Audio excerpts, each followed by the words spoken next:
आदाब, आप देख रहे हैं जी सलाम डिजिटल पर हज एक फर्ज और मैं हूं आपके साथ फरीना खान। जैसे नमाज की इब्तिदा तकबीर तहरीमा यानी अल्लाह अकबर कहने से होती है, इसी तरह हज और उम्रा की इब्तिदा एहराम से होती है। बैतुल्लाह के साथ दो बड़ी इबादतें ताल्लुक रखती हैं, एक हज जो माह ज़िलहिज्जा में अदा किया जाता है और दूसरा उम्रा जो हज के 5 दिनों के अलावा साल के हर महीने और हर वक्त में हो सकता है। और इसके सिर्फ 3 काम हैं।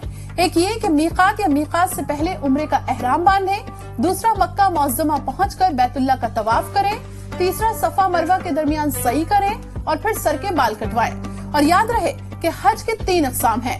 पहला, सफर के वक्त सिर्फ हज की नियत करें, इसी का एहराम बांधें, उम्रे को हज के साथ जमा ना करें।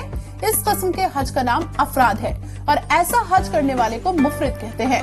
दूसरा ये कि हज के साथ उम्रे को भी अव्वल ही से जमा करें, यानी दोनों की नियत करें और एहराम भी दोनों का एक साथ बांधें। इसका नाम क़िरन है और ऐसा हज करने वाले को क़ारिन कहते हैं।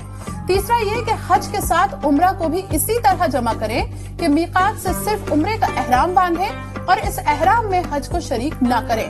फिर मक्का मुअज़्ज़मा पहुंचकर उम्रा से फारिग होकर बाल कटवाने के बाद एहराम खत्म कर दें।